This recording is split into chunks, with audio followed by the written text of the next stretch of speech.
Dr. Teo stepped out of the ship and felt the strange air of Xeris Prime touch his face. He had come from Earth, traveling through space for many months with his team. The planet was beautiful in a way that made him feel small. Tall crystal buildings stood in the distance, glowing with soft blue and green light. The sky above was purple, not like Earth's sky at all. He walked with Dr. Min-A beside him. She was the team's linguist, the one who understood languages that nobody else could understand. She looked around with wonder and some fear in her eyes. They were walking to the greatest library in the galaxy. The Xerisians had invited them here, and this was a very special honor.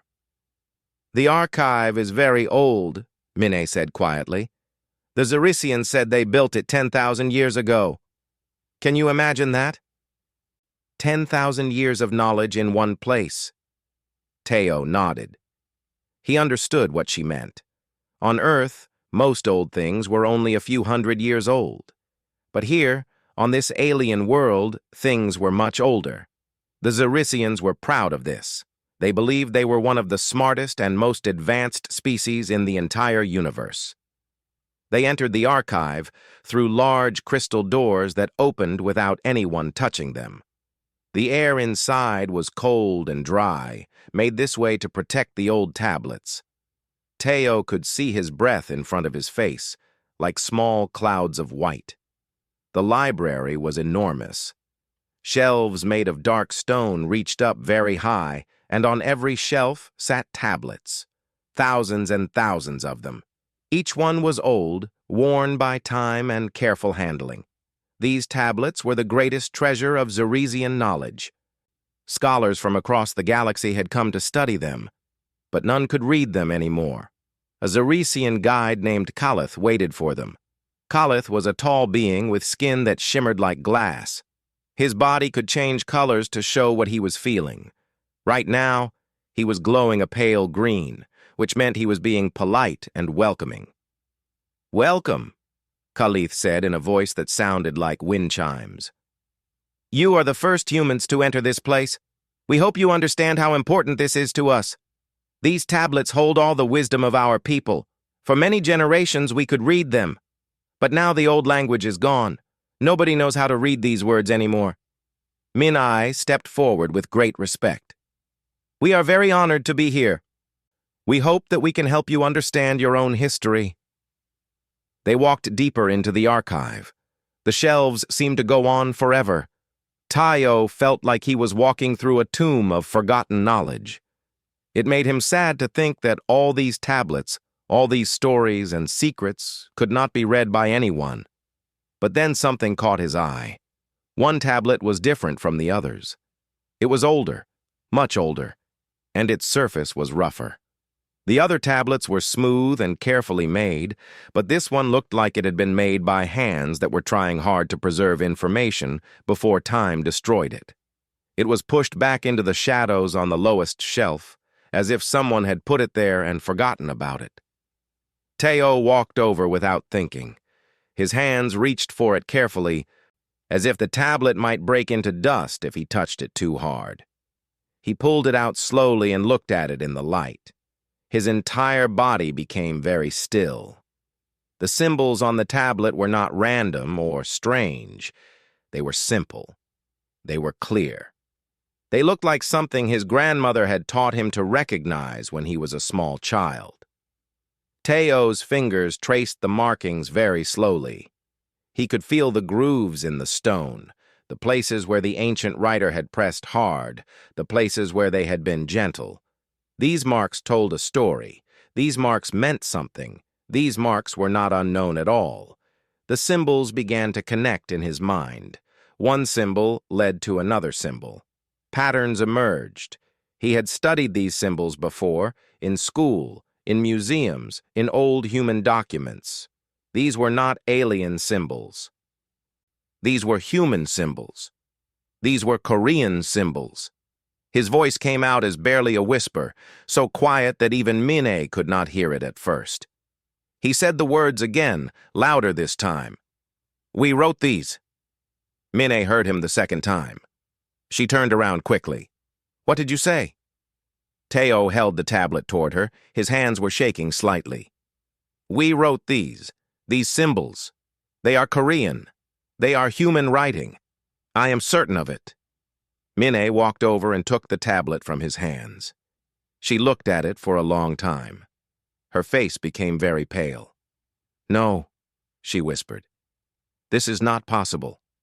This cannot be real. But it was real. The tablet was there in her hands. The symbols were clear. They were from Earth. They were from humanity's past. Caliph came over to them. His color changed to orange, which meant he was confused or worried. What is wrong? What do you see? Teo took a breath and tried to speak clearly, even though his mind was spinning with questions and impossibilities. These symbols, they are from my world. They are from Earth. They are in the Korean language. This should not exist here. This should not be possible. The entire archive seemed to become quiet at that moment. Outside, the wind blew across the alien world, but inside the cold stone chamber, there was only silence. 3 people stood in front of a shelf of 10,000 tablets, knowing that something had changed. Something that could never be changed back had just been discovered. Caliph's color went to a deep blue, a color that meant something very serious had happened. He said nothing at first. He only looked at the tablet in Minnie's hands. And then he looked at Teo's face, and then he looked away toward the endless shelves of impossible tablets. I think, Caliph said very slowly, that you should tell no one of this discovery. Not yet. Not until we understand what it means. But Teo and Minnie both knew that this discovery was too big to keep secret. The truth was starting to come out, like light breaking through a door that had been closed for 10,000 years. And there was no way to push that light back inside. The news spread through the human expedition like fire through dry grass. Within hours, every scientist who had come from Earth knew that something impossible had happened in the archive. They came to the research chamber in waves, their faces filled with excitement and disbelief. Teo sat at a large metal table with the tablet placed carefully in front of him. Minnie sat beside him, and Dr. Young-sik, the team's archaeologist, stood nearby with a small computer that could analyze the tablet's age and composition. The tablet sat under bright lights, and everyone could see the simple Korean symbols clearly now that they knew what they were looking at. Tell us everything, Young-sik said. He was an older man with gray hair and kind eyes. He had spent his whole life studying the history of humanity. Tell us exactly what you read. Teo pointed to the first symbol with a small stick so he would not touch the tablet anymore. This symbol means to know, and this one means time, and this one means journey. The symbols in rows tell a story. It is not clear because the stone is damaged in places, but the meaning is there. Someone who could write Korean was here, on this world, in the past. Minnie looked at the tablet and began to read more symbols. She spoke in a slow, careful voice. This part, I can read this. It says, we came from the blue world, we came from the stars. We brought knowledge with us. That is what these symbols say. I am sure of it. A woman named Park Ji, who was the team's historian, stepped forward. She had studied human history for 30 years.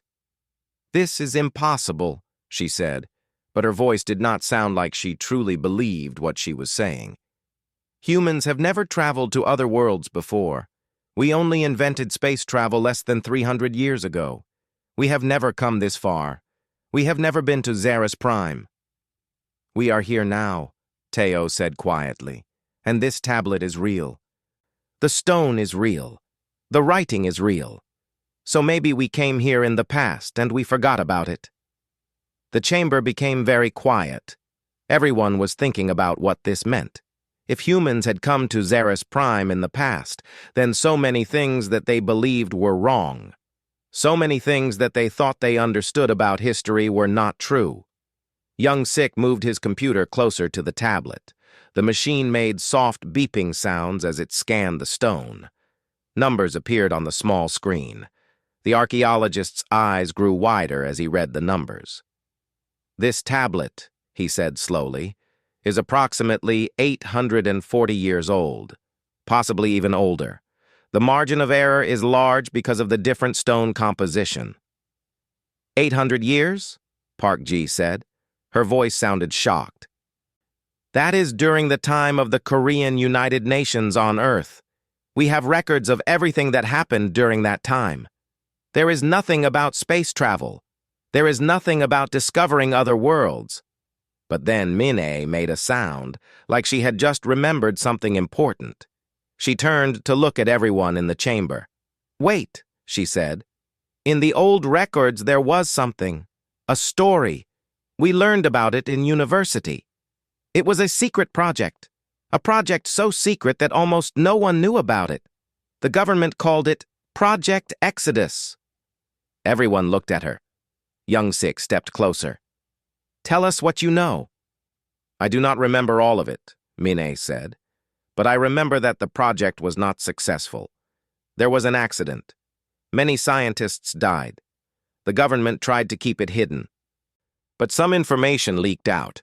After that, the project was abandoned. Everyone believed it was a failure. But what if it was not a failure? What if the project was successful and the government kept it secret for some reason?" Teo looked at the tablet again. He began to understand something. He began to see a picture that was much larger than just one tablet. If humans from 800 years ago had traveled to Xeris Prime, then what happened to them? Why did nobody on Earth know about it? Why were the Xerisians not descended from those humans? He looked up at Young-sik. "Can you do something for me? Can you check the composition of this tablet? Can you find out if it is made from stone that comes from Earth?" The archaeologist nodded. "Yes, that is a good idea. If the tablet is made from Earth stone, it would prove that humans brought it here." Young-sik worked on his computer for several minutes. Finally, he looked up from the screen with an expression that was hard to understand. It was a mix of wonder and fear and sadness all at once. "The stone composition is very interesting," he said. "It is not from Xeris Prime. The minerals and elements are different. This stone could only come from Earth, from the Eurasian continent, probably from Korea itself."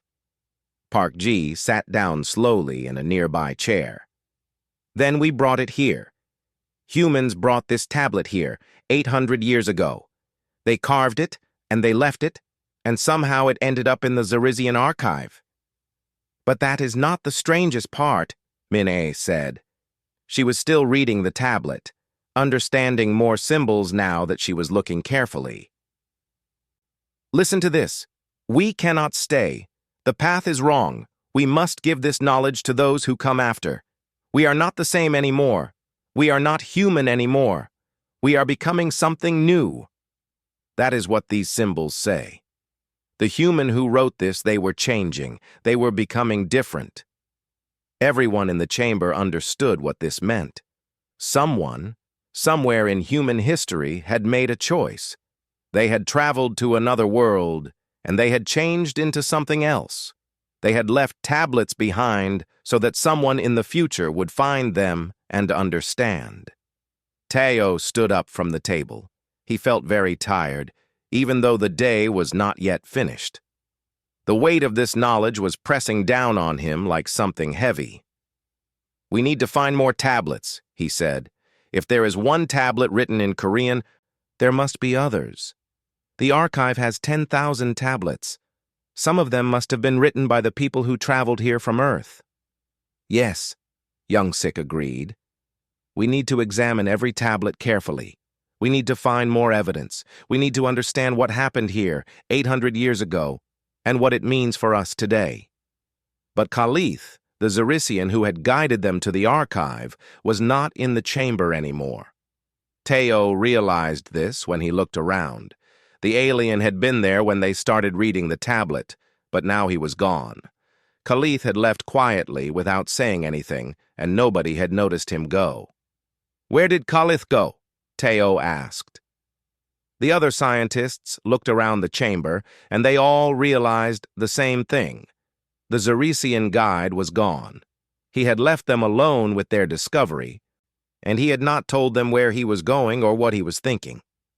Minnie said very quietly, "I think Khalith went to tell the Zeresian leaders about this, and I think the leaders are going to be very angry when they find out what we have discovered in their archive, because if humans were here 800 years ago, and if we changed into something new, then maybe the Zeresians are not really Zeresians at all. Maybe they are what we became. Maybe they are descended from humans who were transformed into something different on this alien world." The chamber became completely silent. Nobody spoke. Nobody moved. But in that silence, everyone understood that the history of two worlds, two peoples, and one ancient mystery had just begun to unfold in ways that nobody could control or predict. Dr. A. Young-sik prepared the expedition for the journey into the lower levels of the archive. He gathered equipment and people carefully. There was Teo, of course, and Min-ai with her gift for reading old languages. Park Ji came as well, because a historian was needed to understand what they might find. 5 other scientists joined them, each one specialized in different subjects. And one Zeresian came with them, a young scholar named Mary, who believed that the truth was more important than old secrets. The deeper levels of the archive had not been opened in more than 100 years.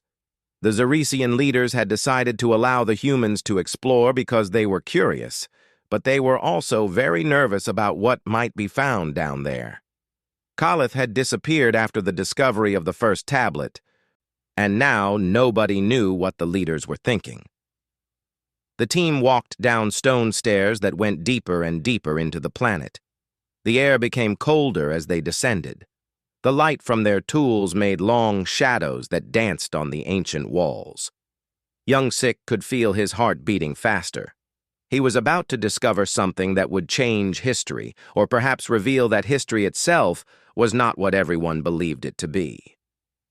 They came to a large door made of metal that did not look Zeresian. The metal was covered with rust and symbols, but the symbols were Korean. Park Ji gasped when she saw it. "This is human engineering," she said. "This was made by human hands. I am certain of it." Young-sik pushed on the door, and it opened slowly, with a sound like a creature waking up after a very long sleep. Inside was a chamber that took their breath away. It was filled with machines and equipment. Some of the machines were broken. Some had stopped working long ago, but all of them looked familiar. They looked like technology that humans had created. "This is impossible," Min-ai whispered. "These machines. I have seen things like this in history books. These are the machines from the old time, from 800 years ago, from the time of the Project Exodus." On the walls, carved deep into the stone, were more Korean symbols. Park Ji began reading them aloud. Her voice shook as she spoke. "This is the archive of Exodus. We came too far. We corrupted the timeline. The systems cannot function here. If you read this, know that we tried to build a new world, but the universe rejected our path. We left these records so that one day our children might understand what we were and what we chose to become." The words hung in the air like a spell that nobody could break. Everyone in the chamber understood what they meant, even though the meaning was so strange and terrible and wonderful all at once. Teo walked over to one of the machines and looked at it carefully. There was a control panel with buttons and screens. The screen was dark, but he could see that it was made to display information. He pressed one of the buttons very gently, and nothing happened. The machine was dead. It had been dead for a very long time. "They left this place," Young-sik said slowly. "The humans who came here 800 years ago. They left these machines behind because they did not work anymore. They could not survive in this world, so they had to change. They had to transform into something that could survive here." Mary, the young Zeresian, was looking at everything with wide eyes. She was shaking with emotion.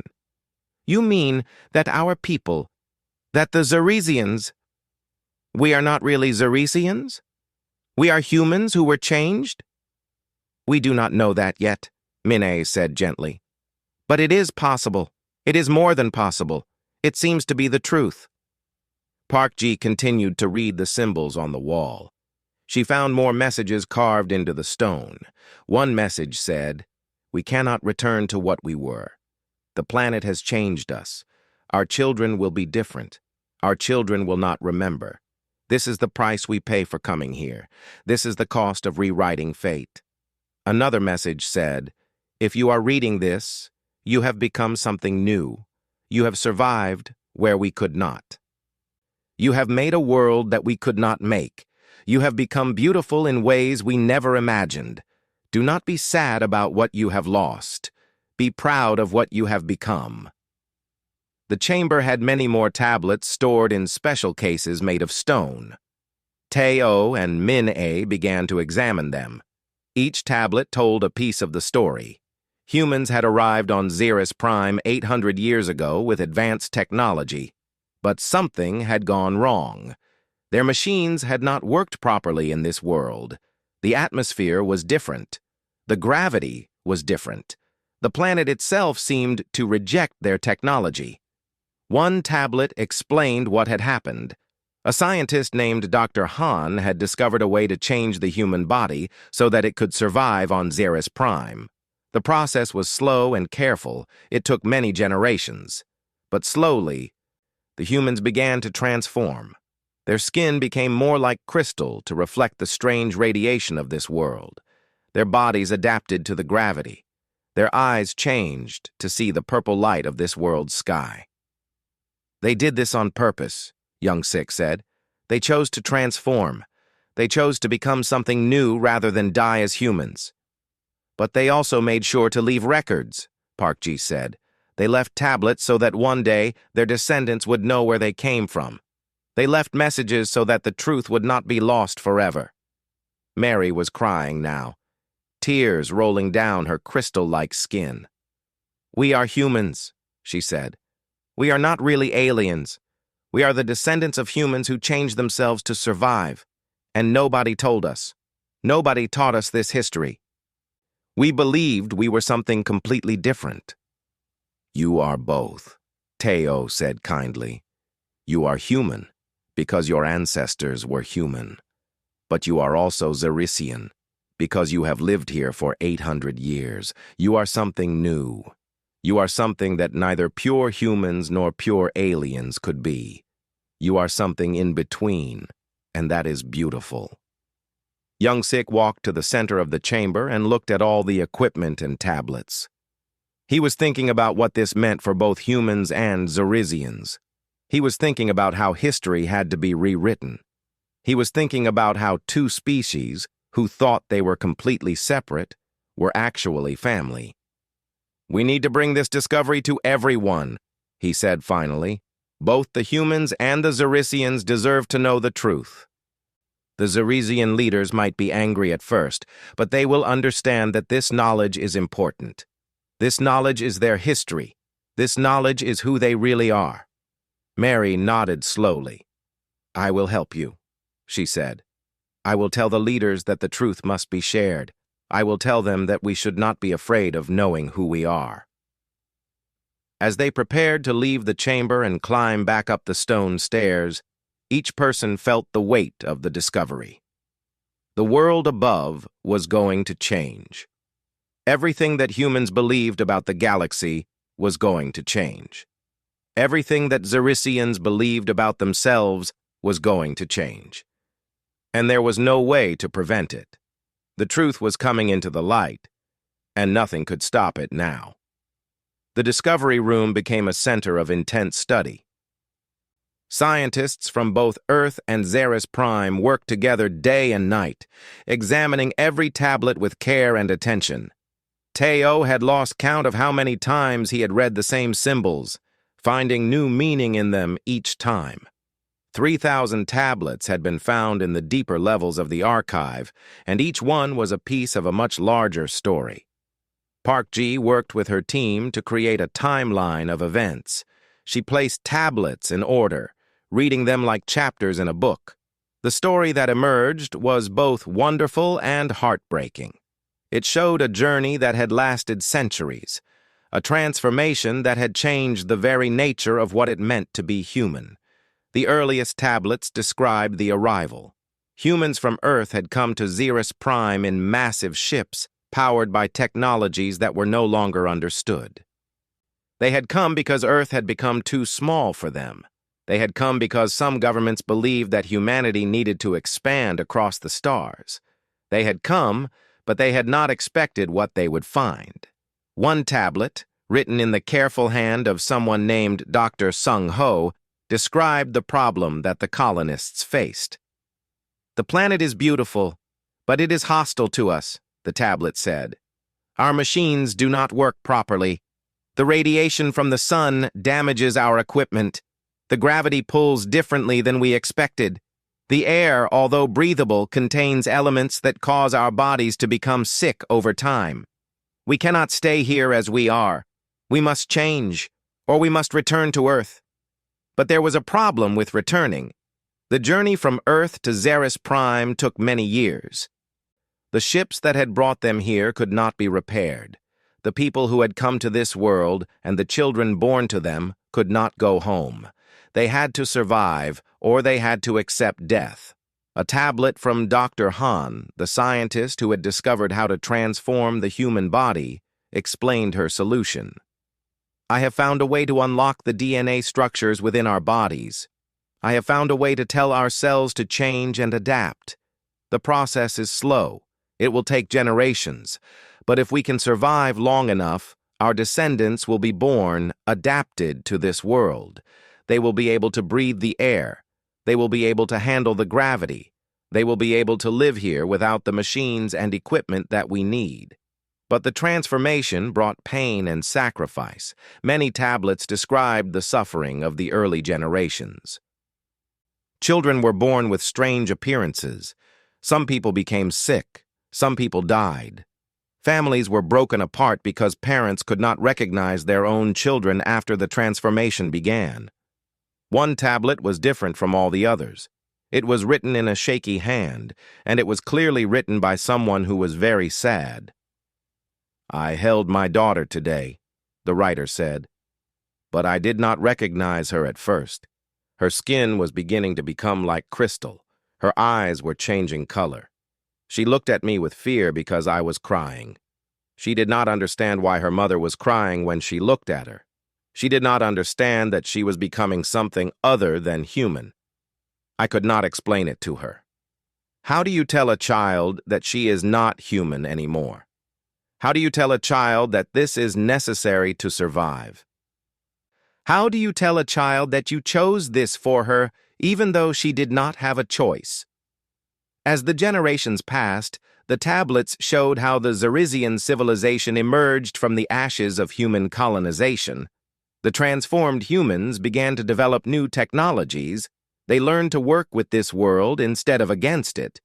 They discovered that their new crystal-like skin could reflect and manipulate the radiation from the sun. They found that their adapted bodies had capabilities that humans had never possessed. Min Ai worked with Park Ji to read about the development of Xerisian society. The tablets showed that as the humans transformed, they also forgot.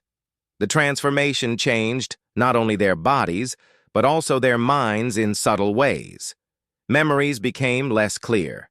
Ancient history became legend. After several hundred years, the Xerisians no longer remembered that they had come from another world called Earth. They believed that they were native to Xeris Prime. They believed that they had always been what they were now. But the tablets preserved the truth. The ancestors had made sure that the records were kept safe. They had left messages for anyone in the future who might find them. They had made certain that one day someone would know the truth about where the Xerisians came from. Teo found a tablet that addressed the future directly. It was written by a woman named Dr. Lee, and her words seemed to speak across the centuries to him personally. "If you are reading this," the tablet said, "it means that my plan has worked. It means that my people have survived and thrived on this world. It means that we have become something new, something beautiful. If you are reading this with eyes that can see these symbols, it might mean that you are from Earth, or you might be a Zeresian who has learned the old language. Either way, I want you to know something important. We did not do this because we wanted to. We did this because we had to survive. And in surviving, we discovered that change is not always destruction. Sometimes change is creation. Sometimes change is the only way to become something greater than you were before." When the 3,000 tablets had all been examined and documented, Young Sik called a meeting of the entire expedition team. He stood in front of everyone and held up a list of findings that was many pages long. "We have confirmed," he said carefully, "that the Zeresians are descended from humans, not from a different species, not from aliens. From humans who traveled here 800 years ago and transformed themselves to survive. Every tablet confirms this. Every piece of evidence supports this conclusion." The chamber was very quiet. The weight of this knowledge seemed to press down on everyone at once. "What does this mean for us?" asked one of the younger scientists. "What does this mean for humanity? What does this mean for the Zeresians?" Teo stood up to answer. "It means that we are not alone in the universe," he said. "It means that humanity has already spread to other worlds, even if we have forgotten about it. It means that our cousins, the Zeresians, are us. We are them. We are all the same family, separated by time and change and distance. It means," Parkji added, "that the future is not predetermined. It means that even when humans are transformed by their circumstances, they remain human in the ways that matter most. The Zeresians have built a civilization. They have created art and music and philosophy. They have maintained their dignity and their beauty, even though they are different from us now." Young Sik nodded. "And it means that we have a responsibility. We have to share this truth with both our people. We have to help them understand that they are connected. We have to help them understand that sometimes the most important discoveries are about who we really are and where we really come from." The Zeresian leadership was divided when they heard the truth. Some leaders were angry. Some leaders felt betrayed. Some leaders were excited about the discovery. And some leaders were afraid of what this knowledge might mean for their civilization. Khalith had been taken away by the government, and nobody was allowed to see him. Teo worried about what might happen to his Zeresian friend. The human team was told that they could not leave Xeris Prime.